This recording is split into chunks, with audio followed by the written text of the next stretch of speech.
Oi, muito bem-vindo a mais uma quinta-feira no seu melhor podcast, o Prosa Positiva, um programa sério, porém divertido. Exatamente. Olha, saiu bonito esse negócio, hein? Saiu, tô ficando boa nisso. Tamo.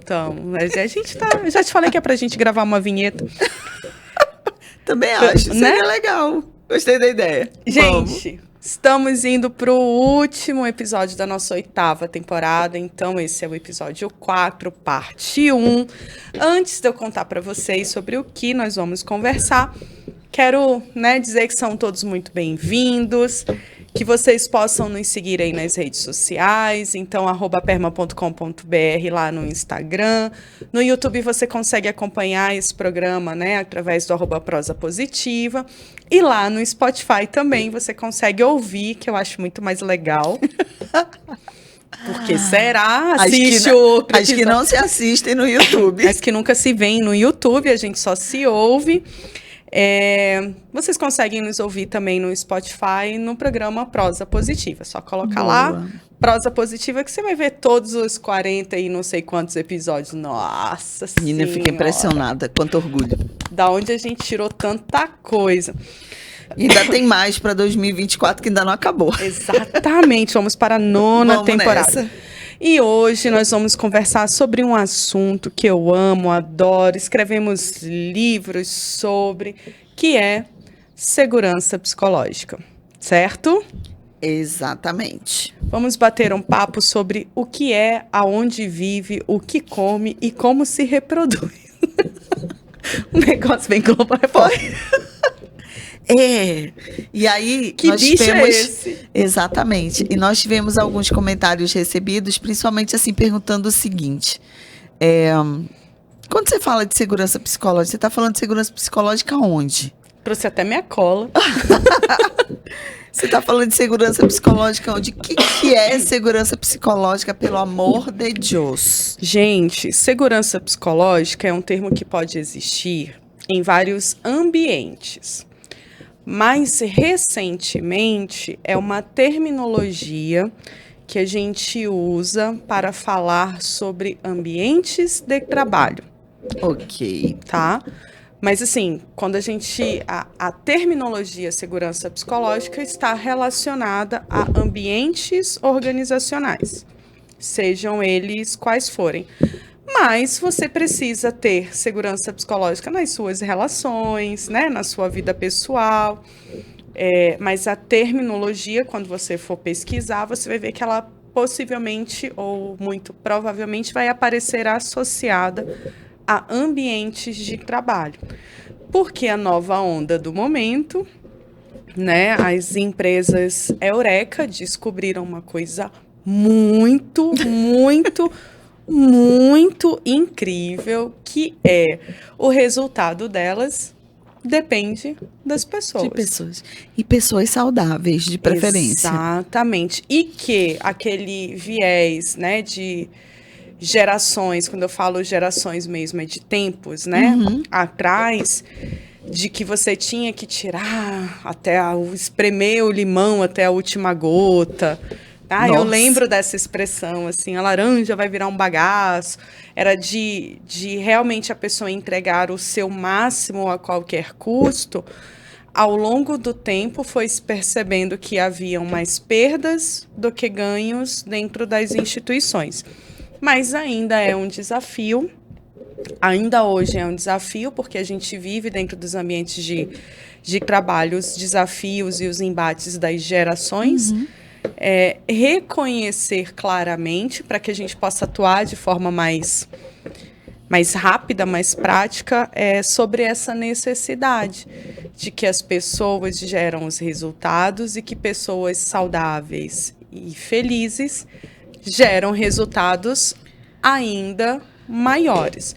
Então, hoje, quando a gente fala da terminologia, segurança psicológica, a gente está falando desse espaço colaborativo e receptivo para que eu exponha as minhas qualidades e as minhas fraquezas, sem me sentir culpado, julgado, diminuído, para que eu possa assumir riscos e erros sem que eu seja punido, ridicularizado, botei entre aspas, tá?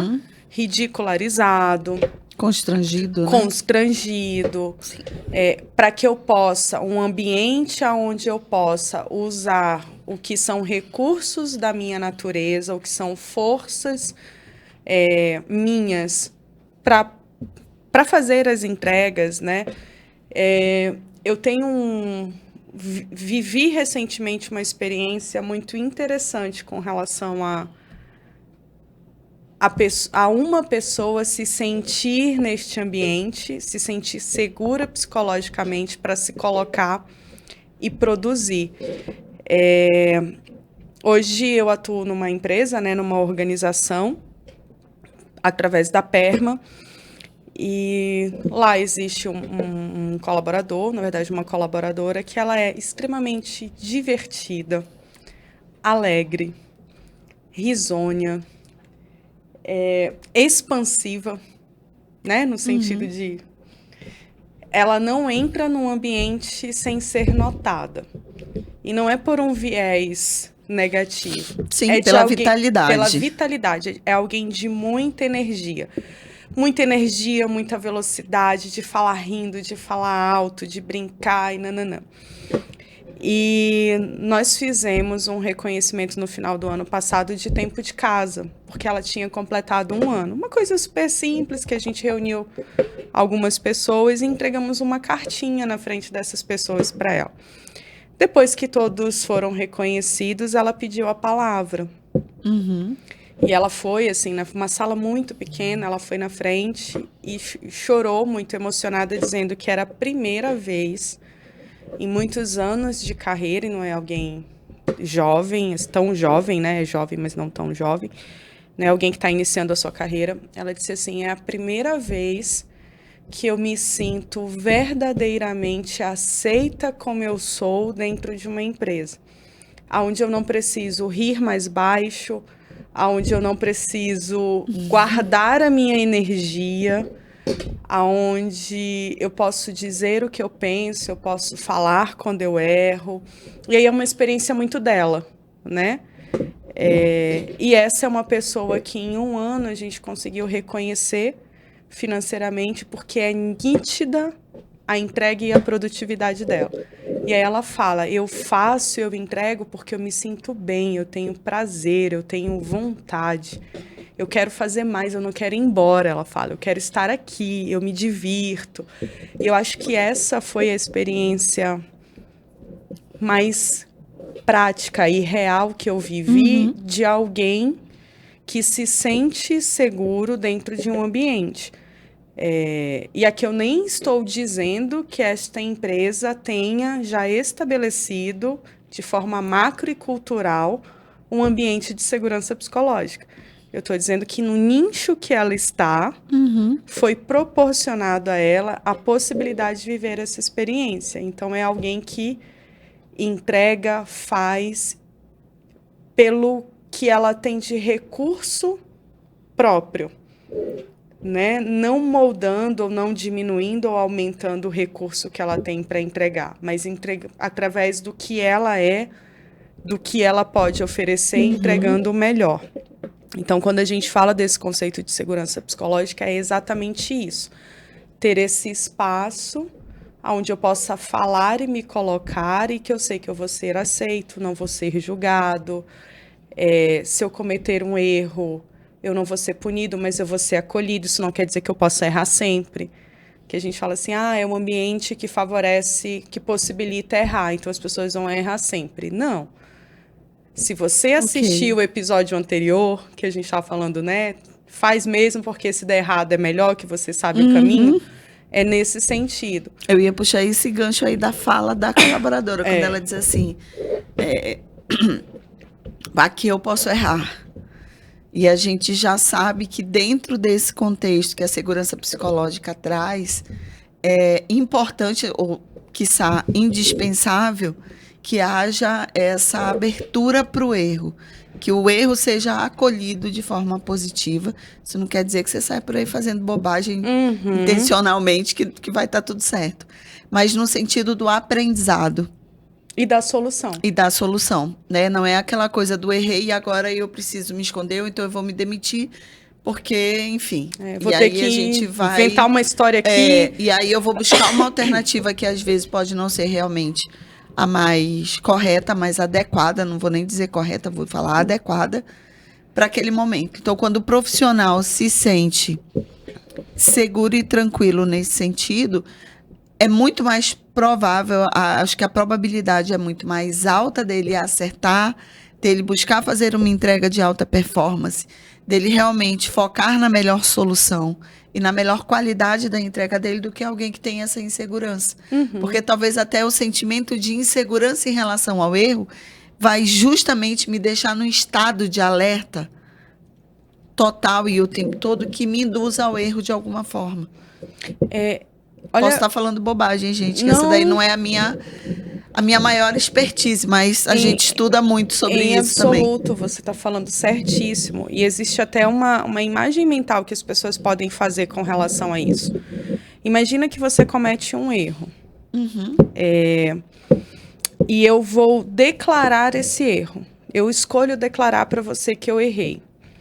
Ao invés de você me acolher e me colocar na ação para a solução, valorizando o meu melhor, você vai fortalecer o meu erro, apontando as minhas fragilidades. Então, imagina que eu fiz algo de errado, somos sócias, eu chego lá para você e falo, putana, bola fora aqui, ó. Fiz isso aqui, deu maior erro. Você olha para mim e fala, pô, Luana, sério? Falei para você não fazer. Você sabe que você não tem nem autonomia, nem autoridade para fazer isso. Eu sou muito melhor. Por que você não pediu? E agora, como é que a gente vai resolver? Quem que vai falar? Quem que... Pronto. Se você tem essa resposta, é como se você tivesse... Não existe não regar, né? Mas é como se você deixasse de regar uma plantinha. Ao invés de eu florescer, eu vou murchar. Eu vou murchar ao ponto de não ter energia para solucionar aquele problema. Nem aquele, nem os próximos. Nem os próximos. E quando isso acontece, a gente gera dentro das organizações é como se você puxasse uma cordinha. Porque depois desse erro, aquela mesma pessoa vai cometer um outro erro ainda mais bobo. Porque ela está tão murcha, tão sem saber como agir, ou trabalhando só no que ela tem de ausência, de falta, né? Só aquilo que falta, que aí a pessoa vai acumulando consecutivos erros. Agora, se eu chego para você e falo que eu cometi um erro e tô super aflita, ansiosa, você fala, beleza, Lu, foi um erro? Tá bom, como é que a gente resolve? O que você tem de... Quais são as alternativas que você encontra? Olha, eu tô com você, a gente vai resolver isso junto, fica tranquilo. Eu acho que essa que é uma característica que você tem, que é muito legal e que a gente pode usar nesse momento para solucionar esse problema. O que você sugere? Como que você pode fazer? Ao invés de você não regar, você rega as minhas forças. Quando você rega as minhas forças, você como autoridade na minha vida, porque um chefe é uma autoridade, um colega de trabalho que você julga importante é uma autoridade, eu me sinto muito mais energizado e capaz de solucionar aquele problema. E eu saio daquele cenário fortalecido e com habilidades desenvolvidas. E com a prontidão para não errar de novo. Porque assim como um erro puxa um outro erro, um acerto puxa um outro acerto. Eu vou muito mais encorajada, mais empoderada, mais ligada para a próxima solução. Mais focada. Para a próxima solução. E mais inspirada para buscar realmente as melhores alternativas. A gente, na nossa divisão de organizacional, de consultoria, a gente já viveu muitas experiências nesse sentido, né? De ter uma falha de processo, ter um erro em algum caminho, e um grupo de pessoas se reunir não para buscar a solução, mas para encontrar quem tinha cometido o erro. Eu acho que essa é uma prática, não vou dizer uma prática, né? Mas, assim, é algo que acontece no comum.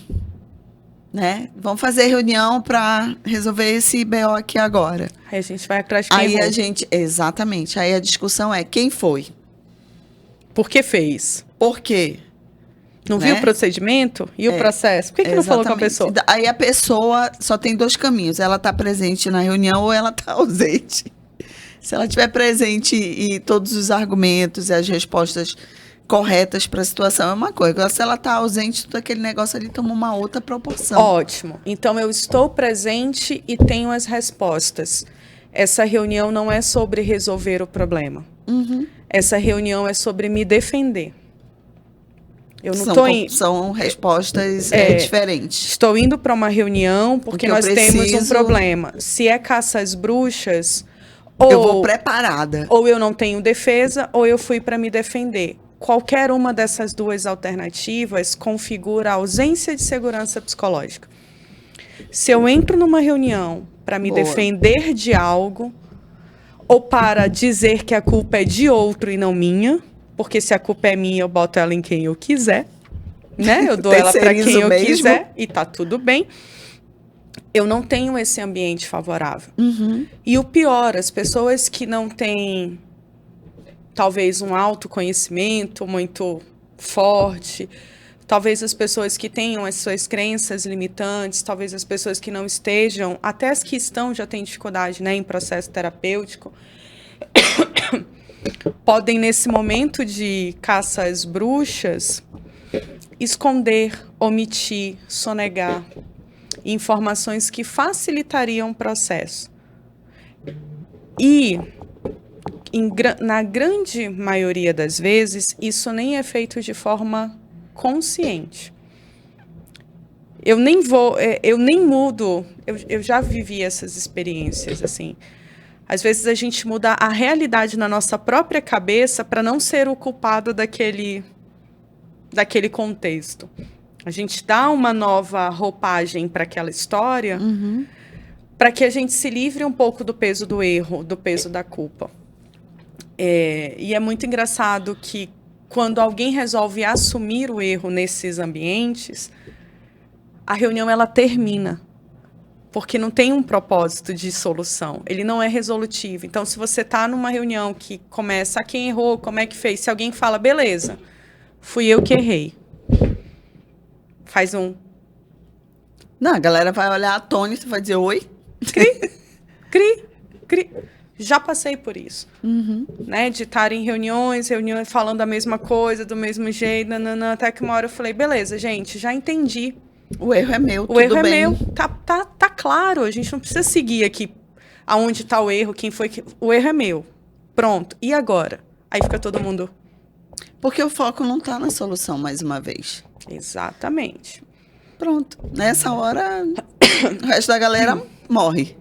Por isso que investir em implantações de modelos de cultura de segurança psicológica tornam as ações mais resolutivas e trazem muitos benefícios para as empresas e para as pessoas.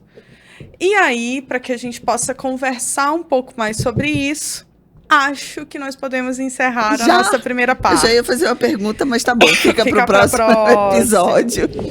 Então, galera, é na próxima quinta. Na próxima quinta volta, que a gente vai falar um pouquinho mais sobre segurança psicológica, sobre os 4 pilares para quem está a fim de implementar, e sobre algumas soluções que você pode assumir aí como protagonista se você vive um ambiente que não te proporcione esse espaço. Então deixa reservado o caderninho ou a caneta aí, porque na próxima quinta a gente volta. Beijo. Tchau, tchau.